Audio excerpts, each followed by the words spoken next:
Gini ya, tadi kan saya sempat sebut kalau suatu apa tadi laporan tidak akan diproses bila tidak membahayakan ya. Maksudnya tuh gimana sih?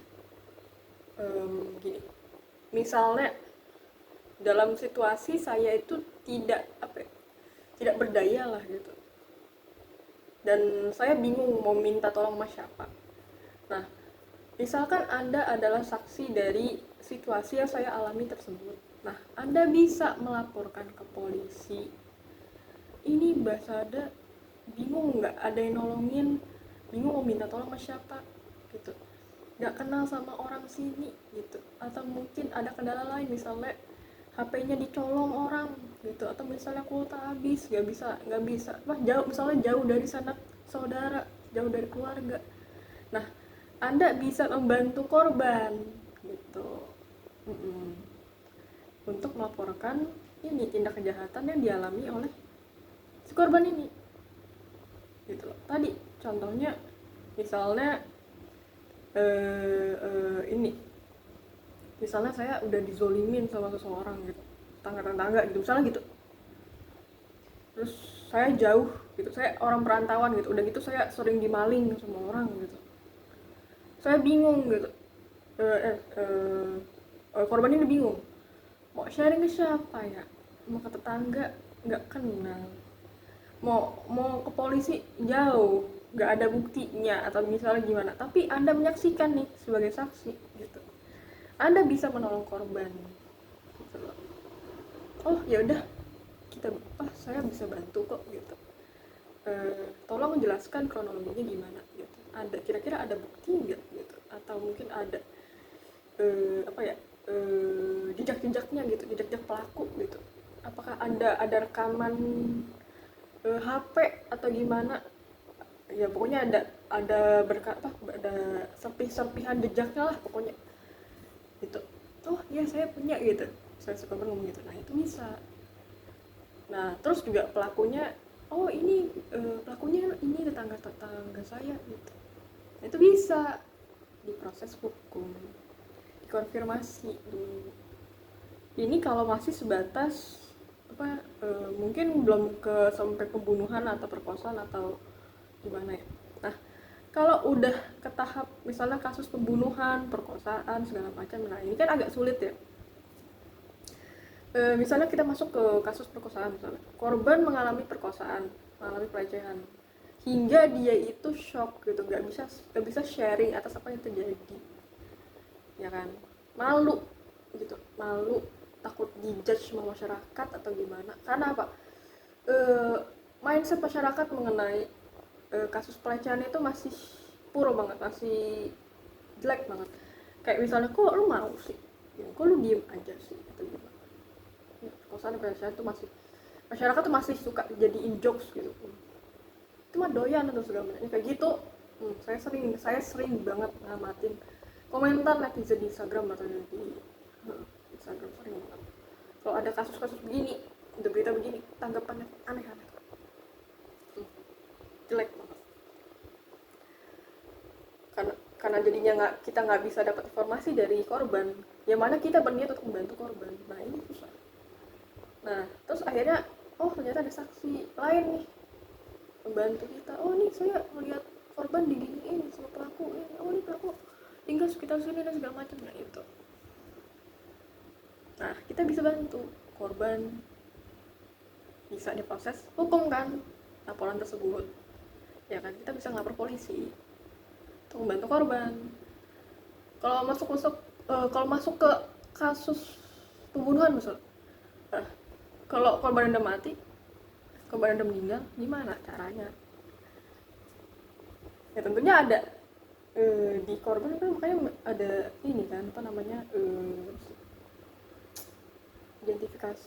identifikasi korban, terus juga ada otopsi segala macamnya kan, untuk melihat gitu ini korban diapain sih segala macam. Makanya ada sidik jari, ada segala macam, itu kan bukan dari korban yang ngomong kan, oh ini ada sidik jari pelaku di tubuh saya, enggak kan gitu loh. Enggak gitu kan. Atau misalnya ada senjata, gitu, ada bekas sidik jari pelaku gitu, ya tentunya bukan dari korban, kita bisa tahu begitu kan. Nah itu, nah terus anda kebetulan jadi saksi, nah anda bisa membantu korban ngelaporin nih ada kasus pembunuhan nih, korbannya tinggal, misalnya korban tinggal di sebelah saya gitu, saya nemuin mayat tersebut di sini nih jam segini, nah itu bisa diproses begitu ya. Jelaskan Anda harus melaporkan ke polisi. Nah kalau kasus yang ini ya nggak bisa, yang lagi kita alami nggak bisa dong.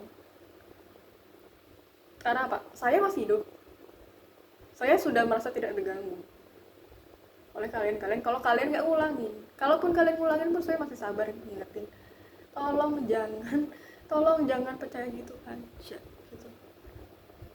Malah saya edukasikan kan, karena apa, udah tugas saya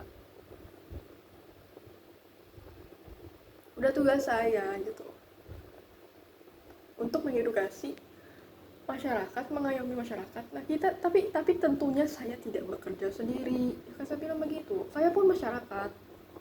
Oh enggak, saya tinggal di lingkungan kalian, terlebih saya orang baru di sini, ya kan. Nah anda ini pun harusnya lebih bijak dalam menanggapi informasi tersebut, informasi yang disebarkan oleh kriminal Papanda 1 dan anak-anak Sinting ini yang sangat famous di berbagai negara pun ya. Gak usah kalau mereka ngomongin hukum jangan didengerin, karena apa, kok dengerin orang yang melanggar hukum jelas-jelas kriminal berat gitu, jelas-jelas melanggar hukum, sekarang mereka ada di mana? Nah ini penjara. Anda mau dengerin orang dari dalam penjara itu yang jelas-jelas kita yang jelas kita tahu mereka itu pelaku gitu loh. Harusnya Anda bisa nuntut orang-orang ini. Lu siapa ganggu ketenangan kita ya. Ingat tadi kan saya bilang ya, sebelumnya nggak saya rekam, tadi saya bilang begini, hukum itu nggak selalu tertulis. Ada namanya hukum adat, ada hukum masyarakat, ada norma ya ada norma kesopanan, norma agama segala macamnya yang berlaku di masyarakat gitu. Nah Anda yang tinggal di sini berhak menuntut orang-orang ini karena apa, sudah menimbulkan teror, menimbulkan keresahan gitu, yang mana Anda punya hak tinggal di sini. Anda berhak merasakan keamanan, kenyamanan, kesejahteraan dan segala macamnya. Kalau ada orang luar musik Anda terlebih nggak cuma Anda korbannya, Anda bisa laporin rame-rame ke ini polisi, ke kita lah. Kami kerja sebagai apa? Kami tuh ada tengah-tengah kalian. Kenapa kalian takut sama orang-orang ini? Orang-orang ini mah sok ngerti hukum. Kalau emang mereka ngerti hukum, terus ngapain mereka langgar? Lihat mereka sekarang. Yang benar aja. Anda mau mendengarkan orang yang suka melanggar hukum. Ya sudah, ini hukumnya ini harusnya udah dihukumati orang-orang ini. Anda mau dengerin orang-orang begini? Jangan mau. Mereka masuk ngerti hukum. Kalau emang mereka pintar, ngapain mereka langgar? Tahu nggak? Anak hukum aja belum tentu hafal tuh pasal dari 1 sampai sekian. Mesti pegang ini kitab hukum gitu. Sebanyak itu, makanya hukum tuh sebenarnya nggak usah ribet-ribet, tau nggak dibikinnya. Yang penting menimbulkan efek jerah dan nggak akan diulangin lagi itu tindakan lawan hukum itu hukum, tau nggak gitu. Jadi Anda nggak usah takut sama orang-orang begini lah. Anda bisa lawan sama-sama kok. Anda nggak salah apa-apaan. Anda pun kenal saya yang di sini, ya udah. Anda tuh bisa kasut karena Anda nggak kenal saya. Kalau Anda kenal saya, mungkin Anda akan mempertimbangkan 1000 kali, sekian kali untuk bisa mengambil tindakan secara gegabah. Makanya kenal saya dulu. Contohnya kayak di Papanda 1, emang banyak yang kasut sama informasi-informasi yang mereka sebarkan ini? Enggak. Ini kejadian enggak sekali. Ini mereka lakukan juga itu di ini tempat tinggal saya waktu itu di Papanda 1. Tapi apa banyak yang kasut? Enggak. Karena rata-rata udah kenal saya karena saya tinggal itu berapa bulan. Udah dari bulan November. September. Dan itu iya udah lumayan lama karena aku udah sering tegur sapa sama orang-orang di situ. Tanya aja, emang saya problematik? Enggak, bahkan bukan maunya mereka saya pindah dari situ. Orang-orang mereka ini kok, orang-orang gila ini yang pengen saya pindah karena saya menindak tindak kriminal mereka ini.